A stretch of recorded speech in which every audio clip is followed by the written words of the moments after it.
Let's watch this video from Wuthering Waves. Big update, all confirmed 2.0 characters. Let's see what the crack is. Welcome back, players. Hope you guys are doing fine. And I Doing know good. it has been 3 days since I uploaded a new video, but don't worry, the wait is going to be worth it. Because we got some info from reliable sources, Uncle Bird Window, about upcoming characters in the patch version Okay. 1.3 and 2.0. Also, that we will directly jump from 1.4 to 2.0. I was going to say, I did see this on Twitter, actually. We're going from 1.4 to 2.0.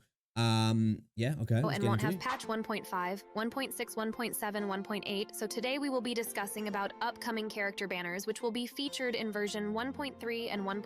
Still, hopefully we get to see something maybe in the future, or even just some talking about potential sustain support healers. We need another one. Kuro, if that's one thing you're going to get in the game, we're going to try and push forward and prioritize. We need somebody to combat the Verena meta. There's just nobody who competes with it at the moment. We don't need any more DPSs just yet.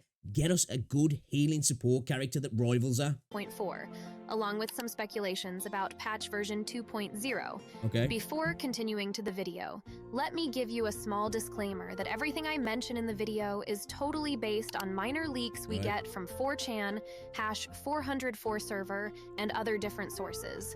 Also, few of them are my speculations based on my previous Nice bit of dubious speculation. I'm all here for it. videos and previous leaks, which can be changed in future. So consider all this info with a chances of 60 to 40% of becoming true. Like I like how specific they are with the option, the chances of becoming true. But before that, if you guys want to pull new us characters like percentages? Jinxie and Changli, but you are low on Lunites, then Got both of them. Got both of them. Just saying. Skill difference. We pulled Changli in 22 pulls, you know. It's just, I just got to say, you just got to get good at the game.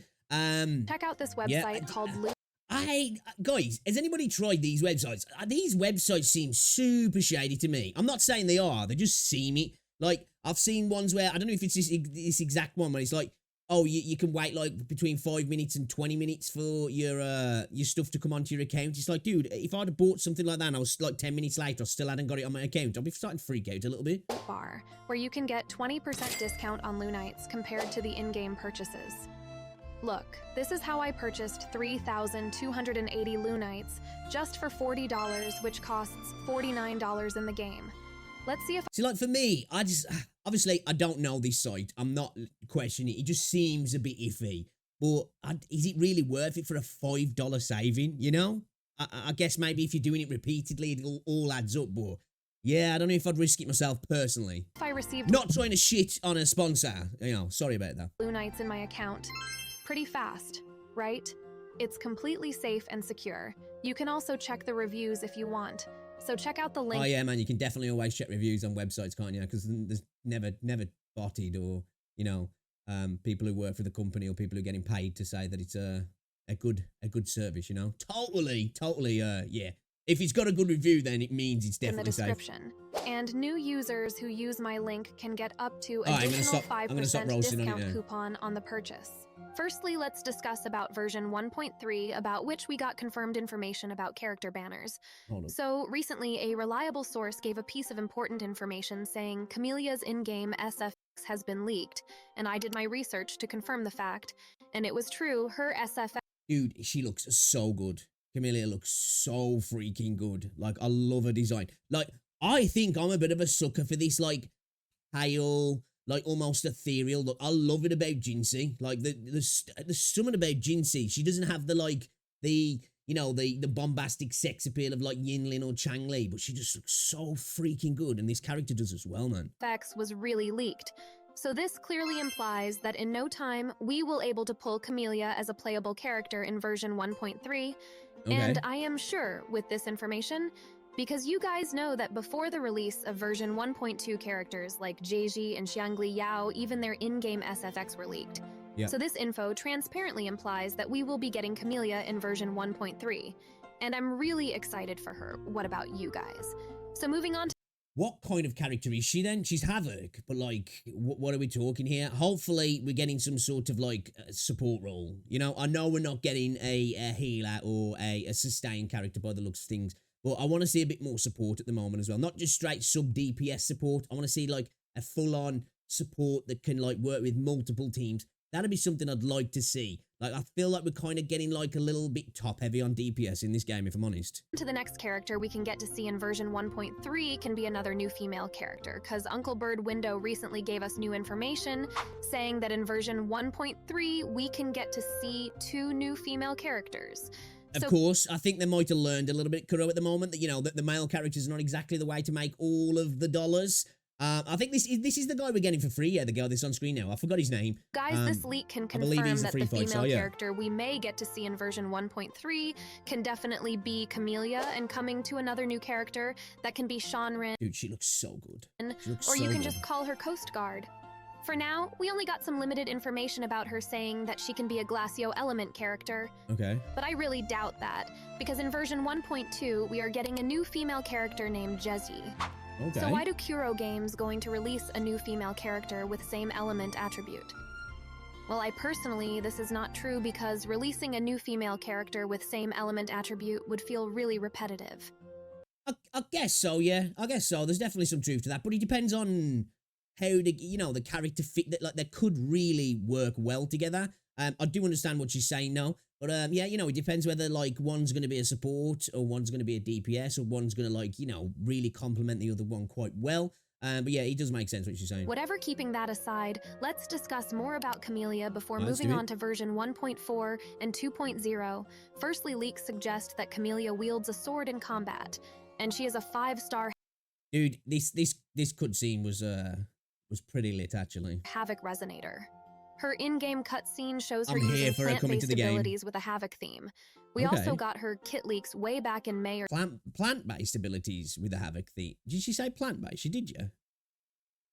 Her kit leaks way back in May or June, and many players are really eager for her Havoc theme. We all her.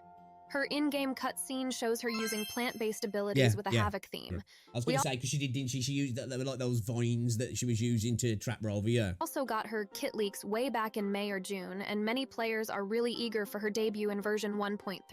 Yeah, honestly, I am really fed up with these female characters. Rather, I really want to see some strong male characters in upcoming versions.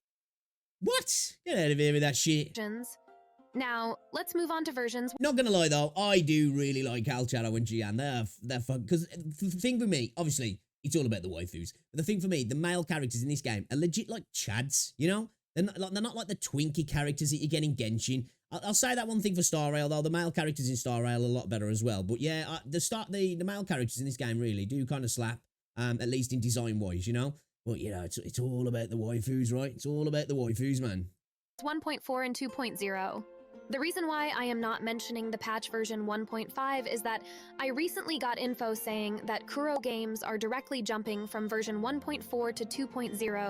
I've always wondered how they come up with, the numerations for updates. What makes them decide to go like from 1.4 to 2.0, what is it in the decision making that makes them do that? Anybody who works in this side of things, like, I'd love to know the reasoning behind this sort of stuff. Now, this leak implies that we won't be getting any filler versions, I presume. Now, moving on to character banners, we may get to see in version 1.4. Remember, the following leaks are purely based on some unreliable sources. This is here. Attack increases by 15%, stacking up to 3 times and lasting for 25 seconds. Dude, she looks so good as well.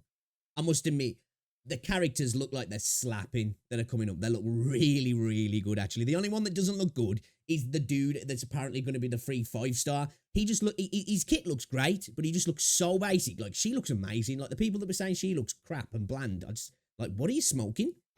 So make sure to take this information as a grain of sand. So in the upcoming version of 1.4, we can expect Scar or Phrolova. Speaking about how I was saying about, to be fair though, Phrolova is so freaking cool looking, but I must admit, I want to get Scar. Scar hits so good in the story, and he, like, out of all the characters, was voice acted the best. Such a cool character. Can't wait for him to drop in the game, actually, but she looks so freaking cool. About Scar. He is not currently a playable character in Wuthering Waves, but there is a chance he might become one in the future.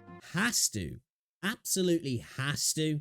Just gotta happen, right? When are we going to get to meet Calcharo as well? And is there any link between Calcharo and Changli? Just because they both keep saying Seva? Like, I don't know. Like, am I just looking into that too much? But, like, I wonder if there's some sort of link between those two. But dude, I can't wait to meet Calcharo and, like, you know, do something around his story, because at the minute he's just like this Giga Chad 5-star that's just like, who is he? You know? The game hasn't mentioned anything about making villainous characters playable, though it does allow players. How do we know, though, that he is going to stay a villain? You know, at the moment, he's like an antagonist character. Or it's not to say that he won't flip or will learn more about what's going on, that he's not necessarily the bad guy. So I think he's going to be playable. And I do think he's going to be kind of a flip sort of. He's going to be kind of come a anti-hero, I do. I really do. To collect monsters and use them in fights as echoes. That's Given Scar's popularity, there's a good chance he will eventually be a playable character. For now, expect to see Scar often in the game's story missions. Talking about Scar's element, it appears to be a fusion type with resistance to fusion elements, requiring players to adapt their strategies. But the twist here is in the second stage, Scar can transform into what appears to be a goat, or Do you reckon this is probably going to be an echo, isn't it? I would imagine this will be an echo.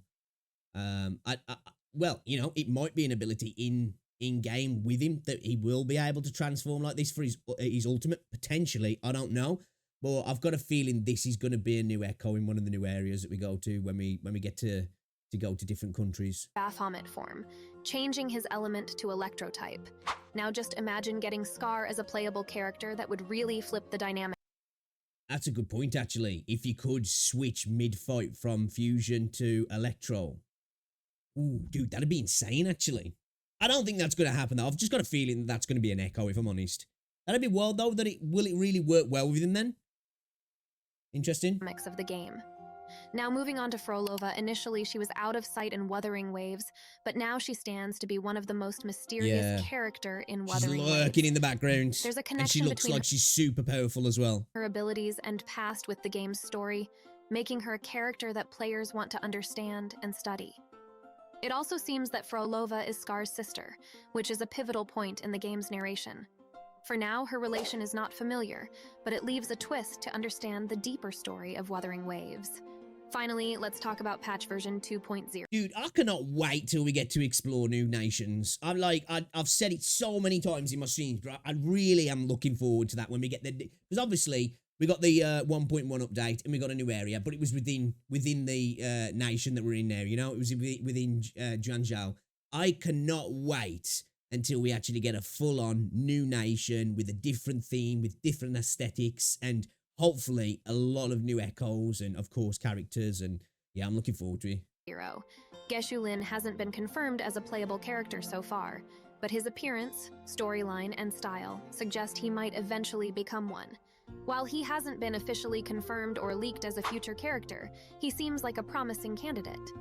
In Wuthering Waves, you can generally distinguish between NPCs and playable units based on their appearance and behavior, and Geshu Lin exhibits all the traits of a playable unit. He's mysterious, his fate is unknown, and his storyline seems unfinished, which likely means he could join your team in the future. Reckon it's some relation to In the Calcharo. cutscene explaining his past, Geshu Lin wields a broad blade, indicating this might be his potential weapon type if he becomes playable.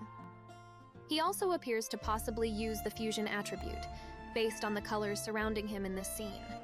Dude, I just gotta stop for a second. The music is slapping in the background. Beyond this, there are currently no official details about his skill set, element, or other attributes, unlike other recruits like Camellia. So this is it for today, guys. Hope you folks enjoyed this video and my speculations. I am really excited for the upcoming patch version, and if you guys liked this video, please make sure to subscribe to my YouTube channel, as I am going to make a giveaway of 5 battle passes when my channel hits 8K subscribers, saying this thank you and peace out. There you go. If you want to get yourself a chance to get the battle pass, Wuthering Waves, go drop a sub. Big update. I think the thing I'm looking forward to the most out of characters, potentially for me, if I'm honest, is I really am looking forward to Scar.